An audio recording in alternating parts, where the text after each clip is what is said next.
Micheala, one of the last things I wanted to ask you about today, you mentioned how your husband is incredibly supportive, which is great. But as we both know, that's not always the case. We both worked with a lot of women who are kind of on a bit of a solo journey when it comes to this stuff.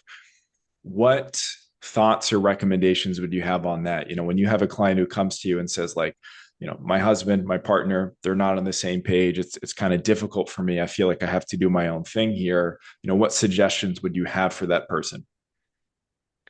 This is so tough and it's unfortunately so common. I see this a lot. And I think one of the biggest things is being open with your spouse and voicing the reason of why you want to do the things that you're doing and like why you need the time for yourself to go get a workout in or why you want to eat better meals as a family.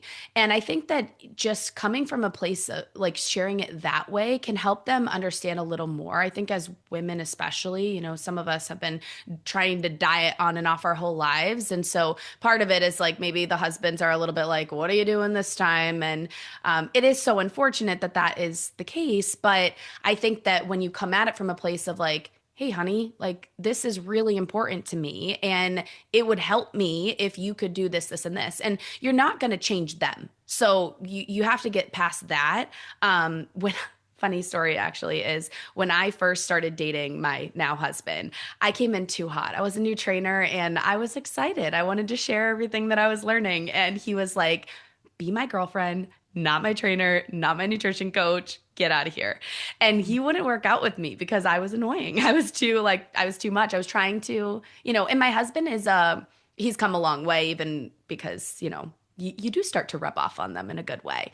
And now there's a lot of things that he pushes me to do, like family walks every night. A lot of times, by the end of the day, I'm more up to like want to pass on it. And he's like, let's go, we're going. And it's a thing that we do now. But that wasn't always the case.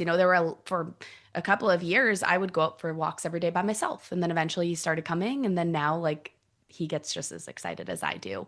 And so I think like it can organically grow that way, but definitely voicing it. And then the other piece of it is like finding a community that is supportive. That's why I've fallen in love with the group coaching program is because you are surrounded by more people that get it, or even having a coach and getting some external accountability because you do feel a little less alone. When you're on a health and fitness journey, it is just a hard reality that not everybody around you is going to be doing the same thing. And you're going to be making a lot of different decisions and choices than them a lot of the time. And that's okay, right? Because you're the only person at the end of the day that lives with the choices that you make. And so it doesn't matter what anybody else is doing, but it does make it hard and harder to make those decisions yourself. So, yeah, having, supportive, whether it is a friend or you join a community or you have a coach, like it can just help you feel a little bit less alone in your journey.